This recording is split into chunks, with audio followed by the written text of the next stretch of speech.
Hi అండి, అందరికీ ఎలా ఉన్నారు? బాగున్నారా? మీకు ఒక విషయం చెప్దామని అయితే నేను వీడియో తీస్తున్నాను అనమాట. సో ఇక్కడ కనబడుతుంది కదా వెంకటేశ్వర స్వామి అండ్ అలానే లక్ష్మీదేవి ఆయన పాదాల దగ్గర ఉన్న ఫోటో.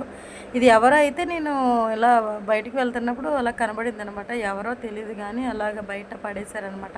అంటే కావాలని అయితే కాదు, కానీ అది ఏంటంటే చిన్నగా అది డ్యామేజ్ వచ్చిందని అయితే పడేసి నేను చెప్తుంది ఏంటంటే, సో మీరు అలా అయితే దయచేసి ప్లీజ్ అండి, అలాగ రోడ్డు అవతల మన ఇంట్లో ఎంతగానో ఎన్ని రోజుల్లో పూజించి మన దేవుళ్ళని మనమే అలాగా బయట రోడ్ల మీద చెత్తల దగ్గర డ్రైనేజ్ దగ్గర అలా వేయడం ఎంతవరకు కరెక్ట్ చెప్పండి ప్లీజ్. దయ ఉంచి నేను చెప్తుంది ఏంటంటే అలాగైతే ఎవరు వేయద్దు ప్లీజ్ అండి, అలా అయితే ఎవరు వేయద్దు.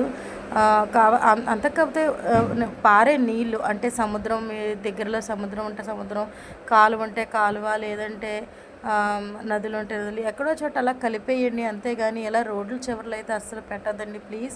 మన హిందూ ధర్మాన్ని కాపాడండి. ఇదే అనమాట.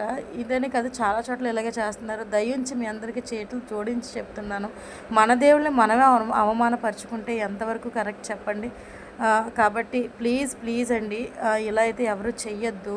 మీకు ఇలా ఫోటోలు ఎవరన్నా ఒకవేళ డ్యామేజ్ అయితే కనుక మీరు ఏదోటి చేయండి, కానీ ఇలా అయితే చేయదు ప్లీజ్.